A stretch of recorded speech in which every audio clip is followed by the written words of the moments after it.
They told me never to log anything about unit number 77. Not its size, not its contents, not even its temperature readings. But last Tuesday, the alarms went off. Inside only that unit. No motion sensor, no break-in. Just a low-frequency hum that made the entire corridor vibrate like a heartbeat through the walls. I was the only night manager on duty, and protocol said, "Wait for the regional supervisor." But the supervisor's badge was already blinking green on the sign-in monitor, meaning someone had entered before me. The problem is, the system showed he signed in at 2:17 a.m. and died in a car accident at 1:42. That's when I remembered the oldest rule of this place, printed in faded ink on the office corkboard. If unit number 77 opens by itself, you're already too late. I'd worked that night shift for 7 years. The rules were mostly common sense. No unscheduled access, no flashlights near humidity-sensitive units, and always wear your badge in the red zones. But there were special instructions for unit number 77. It wasn't even on the digital map. You had to turn 2 corners past where the building plans ended. The hallway lights dimmed automatically there, like the sensors knew that corridor didn't exist. When I first took the job, the old manager, Clyde, laughed and said, "If you ever hear breathing behind that door, don't run. Running makes it follow you." I thought it was a joke until that night, because as I walked toward unit number 77, every other fluorescent light flickered out one by one like a countdown. My handheld radio hissed with static, then switched channels by itself. Channel 4 was restricted. Only supervisors had access. Then a voice came through, calm, clear, and close enough to sound like it was standing right behind me. "Return to the office, Jim. That's an order." Except no one at the facility had called me Jim since Clyde died. The corridor to unit number 77 wasn't long, just 40 feet of concrete and metal. But that night, it felt endless. The hum I'd heard earlier was louder now, deeper, like it came from inside the floor. Each step made the air heavier, colder. My breath fogged, even though the thermostat read a steady 72. When I reached the end, the steel door was half open. That was impossible. Every unit door was magnetic sealed. You couldn't pry them open with a crowbar. On the inside of the door, someone had written a number in dust, 77.2. The .2 part was new. The smell hit me first, like old coolant mixed with something organic, like wet soil after lightning. Then I saw the security keypad display. It was cycling through dates, not codes. The last one flashing was Jan 11, 1957. I'd never seen the system show a year that far back. And that's when I noticed movement. A reflection, not in front of me, but inside the small convex mirror mounted above the unit. A shape was standing behind me in the hallway. When I turned, the corridor was empty, but the mirror still showed it, tall, blurred, almost human. I should have left right then, but the mirror started to tilt toward the open door on its own, like it was inviting me to see what was inside. I stepped past the threshold. The temperature dropped so fast my teeth ached. Inside, the air shimmered, like heat rising off asphalt, except it was cold. Rows of sealed crates lined the walls, each stamped with the same code. DOE/NV 1957, Project Resonance. A faint blue light pulsed from a vent in the far corner. Every time it flickered, I heard a metallic clink, like a chain swinging somewhere out of sight. I aimed my flashlight at the nearest crate. The beam cut through frost that shouldn't have been there. This was Nevada, and the humidity sensors hadn't tripped once. When I brushed the frost away, I saw a small circular window set into the metal. Something moved behind the glass. It wasn't human movement. It was too smooth, too deliberate, almost like liquid shifting against the shape of a body. Then through the radio, Clyde's voice again, calm, almost conversational. "You shouldn't be here, Jim. They told us to bury it, not store it." The crates began to breathe, not literally, but the metal flexed in and out as if responding to pressure from the inside. And the hum, what I thought was machinery, started syncing with my heartbeat. When I backed toward the door, the keypad screen changed again. It didn't show a date this time, just one message blinking in red.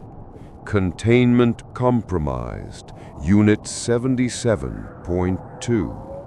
The alarm didn't sound like any test I'd ever heard. No sirens, just a low, repeating tone that vibrated through the walls, like a distant foghorn trapped underground. I backed away from the crates, but the air itself seemed to push back. The blue light from the vent turned white, then pulsed.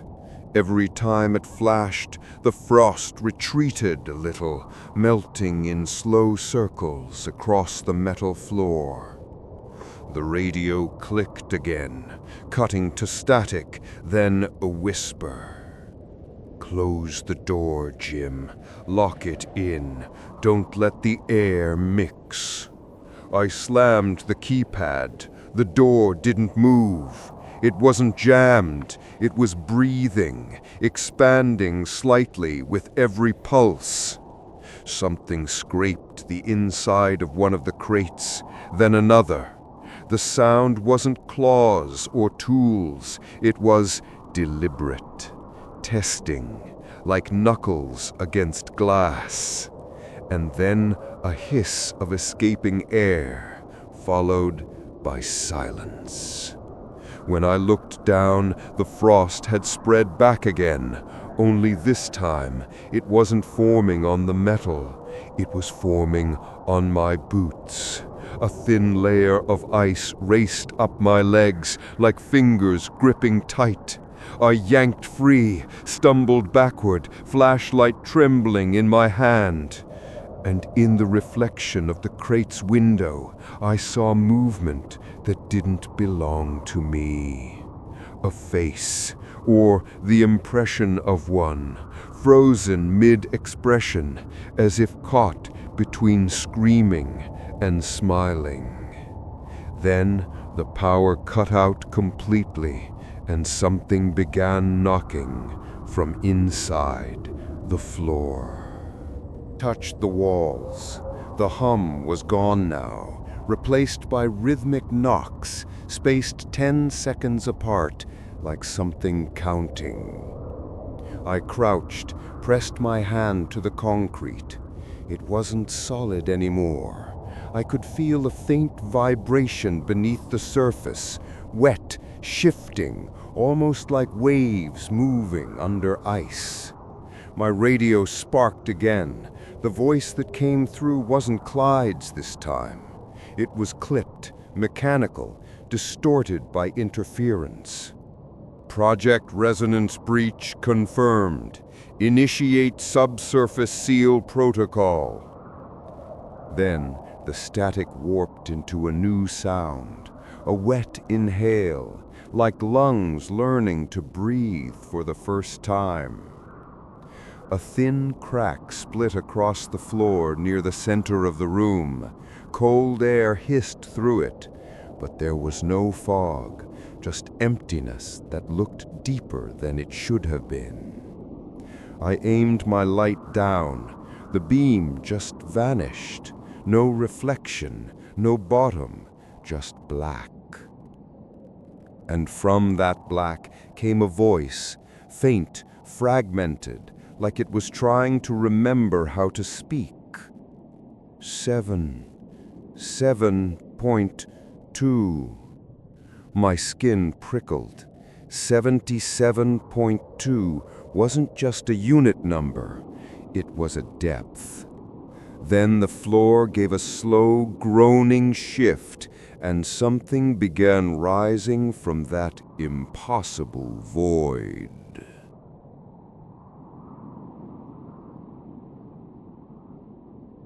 Down from the ceiling as the air turned metallic, thick with ozone and rot.